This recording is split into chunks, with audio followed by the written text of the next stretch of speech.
Simon is one of my most favorite people. He worked for the central bank. He evaluated the cryptocurrencies there as one of the first. He knows everything about modern digital money, and he knows everything about old money. And I asked him, tell me, what can we learn from history? You're the one who can connect past and the future. What can we learn from that? Okay, so I've got, I think, 12 slides lined up to get us from the past to today. Okay. And one of the first ones to start with, let's see. Oh, you need should it be this one or the other one? The other I think one, this one. Yeah, there we go. First shares. Of course, you can't discuss initial coin offerings without having a look at first shares. The Netherlands were the place where we had the first share. To give you a feeling how the evolution of shares occurred, in essence, around 1600, the general trade of the Netherlands was getting corn from up in Germany and traveling also with one ship. In 1 year time, you would send out a ship up north, get grain, you would send it out south to France and get wine, get salt, and you'd use this to do a enterprise trade effectively, one leg over there, one leg over there. And if you had a boat as a merchant, you would never own your own boat. You'd slice it up in 16 shares with other merchants, and those merchants would do exactly the same. So the essence of trading in medieval times here in the Netherlands is 1 year's trade. At the end of the year, you sit in the bar and you say, okay, what did we make? 16 ships, 16 shares. And then you end up and do the same thing in the next year. Now, we got into war with Spain. We wanted to go to Indonesia, but it takes a longer time. So you need more money to equip ships.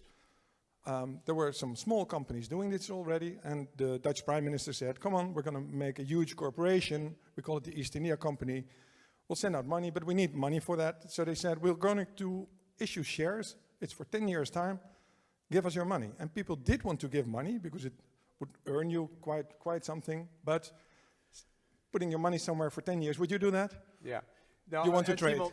So that's how the shares got. That's where we started. This is the whole panel thing. So I mean, I know that you're thinking. We'll move on. Yeah. So just get to the clue because we have 3 minutes to do the history. All right. Yeah. So there we go. Yeah. Then we're rushing. So that's where the share came from. It was no use unless you could trade it. So they said, okay, we're going to trade shares. There are discussions about should we have a Fed coin, a government-backed currency. The answer, yes, it was there already in 1609, but it was called the Amsterdam Exchange Bank. So we had experience, it was a good thing. So we did that too?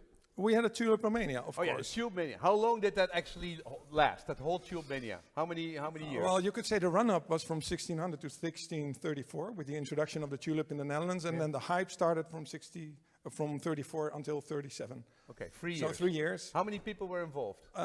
Actually, at that point in time, it was 1% owning or being involved, rather than 3% now. Yeah.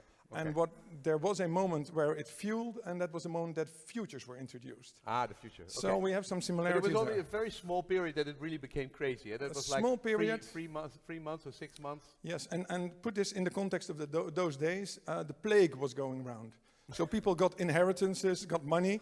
They didn't know whether they were going to be dead next day. So the risk-taking might have been different in those days than right now. Very. We had around 70-20, a whole set of companies setting up, like companies of countries that didn't exist, but you could buy bonds and stock and shares.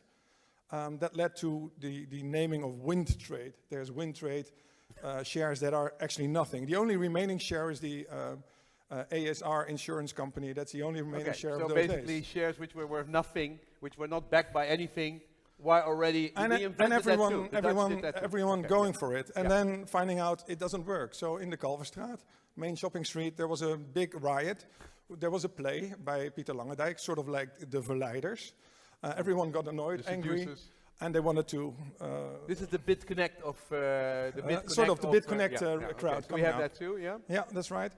Just a pointer to make sure, banks are only here for a very short period of time. We think banks were always there. They weren't. We did lots of trade and finance without banks.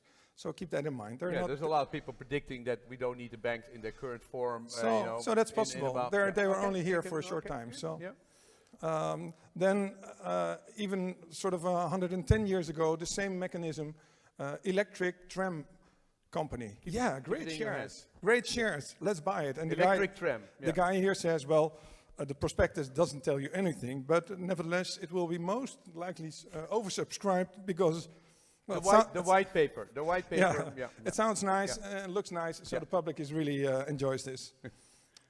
We had really, real information doesn't count. no. Just more. Is it popular? Everyone likes it. Do you have a So just subscribe, football player? go or in, do you have yeah. okay. So those are mechanisms that we see. This is a reminder that a lot of regulation in the financial markets and stock markets were initially self-regulation. So if we're thinking about this area, there's no harm in self-regulation. It's a logical path, even from a historic perspective. Very cool. Of course, we have DigiCash. DigiCash. David Chaum being the one developing the first electronic cash on the internet. Why did he fail? Technically or politically or social?